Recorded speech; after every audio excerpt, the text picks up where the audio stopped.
In our presentation today, we're going to talk a little bit about career counseling specialty and all of the things that go into being a successful career counselor. In our presentation, we will go over the career counseling specialty, what makes it unique, requirements for the type of specialty, a typical day as a career counselor, strengths and challenges of career counseling, and our conclusion and discussion questions.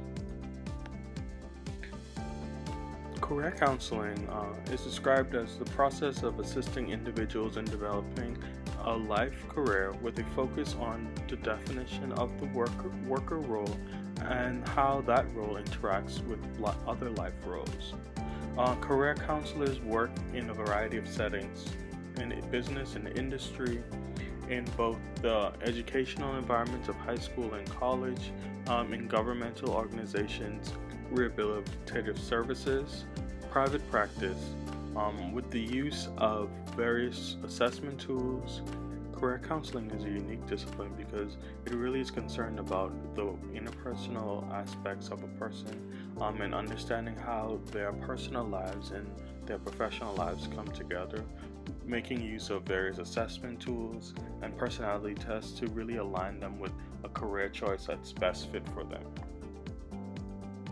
Another unique part of this specialty is that career counseling has a variety of different requirements to be in the position. It really all depends on the type of counseling you're going to be doing, which career specifically, which group of people you might be working with. However, when thinking about educational minimum standards, we've noticed that having a master's degree is a typical minimum standard, and also adhering to the competency standards of the National Career Development Association, or NCDA, and National Employment Counselors Association, NECA, are important minimum standards that are required to be in this role. While credentialing is not a requirement for career counselors, NECA and NCDA both have a variety of certificates that folks in the career counseling field can attain. A day in the life of a career counselor varies by practice type. Some career counselors work in a college, community college, or other university setting, while others may work in a vocational school. Some work in corporate settings, while others are self-employed. Some career counselors conduct their practice using distance technologies. The day-to-day work of a career counselor consists of meeting with clients, providing in-person or written feedback to clients, conducting research, and reviewing data gathered using career counseling assessment tools such as personality tests, strengths and values assessments, and more. Typically, a career counselor's first few meetings with a client examine the client's personal background, history, strengths, and interests to discern possible career paths.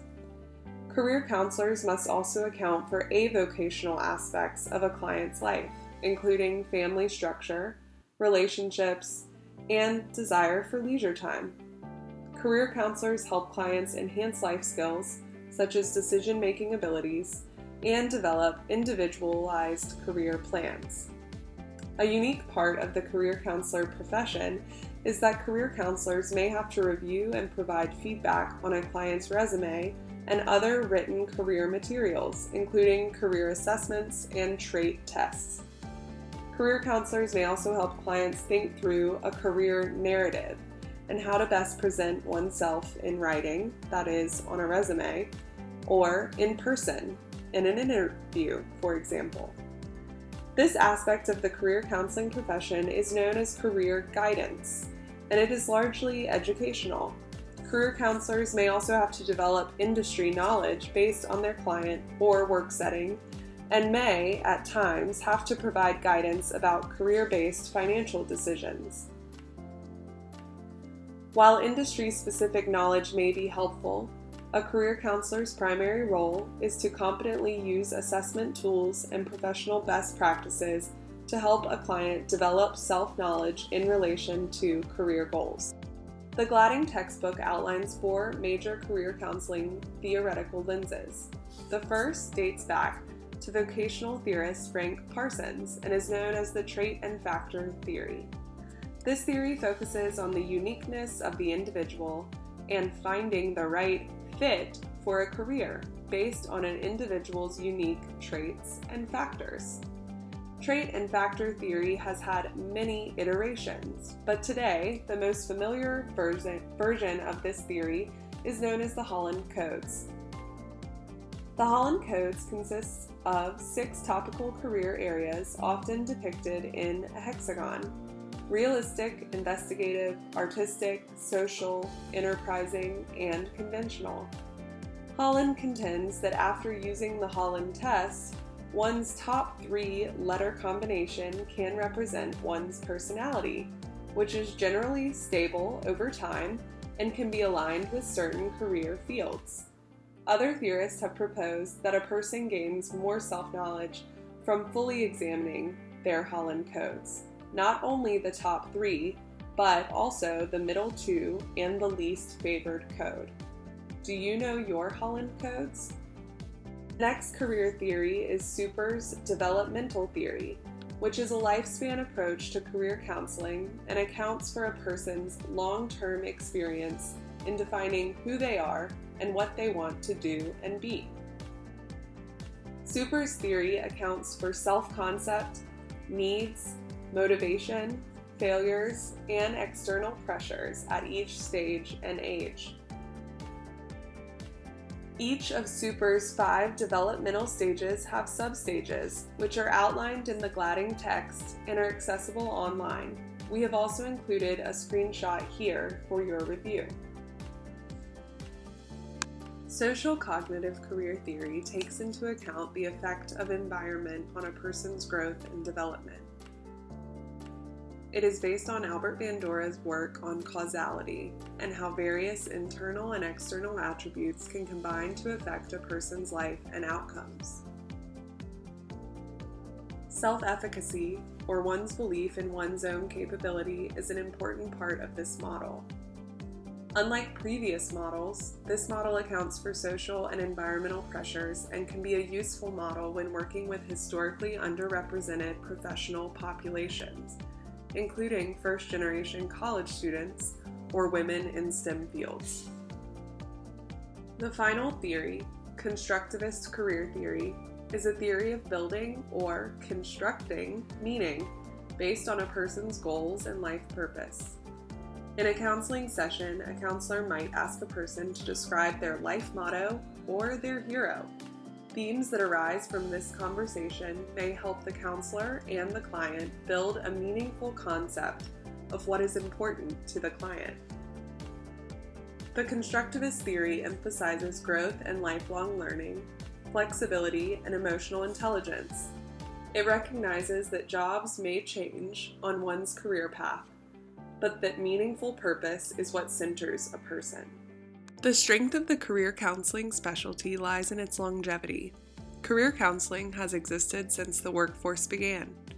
In its modern form, career counseling has many tools at its disposal, including the government-published Occupational Network Online, formerly the Dictionary of Occupational Titles, which is searchable and describes required work abilities, skills, knowledge, and technology aptitude for each occupation.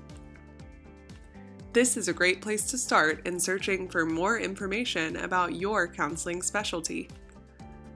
As technology advances and the need for human workers decreases in certain fields, career counselors will become all the more necessary to help guide and support clients who are facing a career crisis or need a new career direction. Career counseling has its challenges, though. While the various tools at a counselor's disposal are helpful, they can overwhelm both counselor and client. Career counselors must use caution in providing assessment tools and results to clients.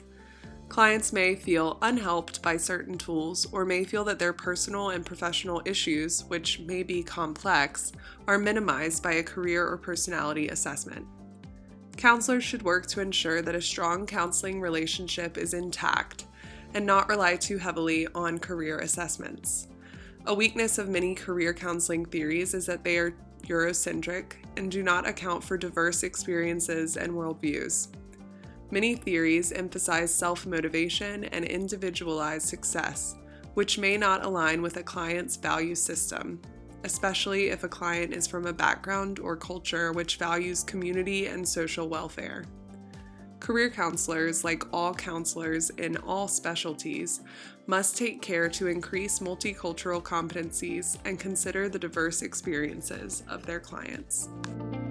In conclusion, as the world's economy and workforce shifts, and as technology advances, the need for career counselors will ultimately increase. Career counseling does more than just help people find jobs. They help clients make decisions about their personal and professional lives and examine how life works and intersects to make a meaningful career. There are multiple ways to become a career counselor. Most career counselors often have a master's degree or specialized degree in a specific industry. Career counseling is different from other counseling specialties because of its use and reliance on information gleaned from personality tests and assessments. Career counselors help clients develop self-knowledge, decision-making ability, and resilience through the use of career assessment, theories, and best practices in counseling.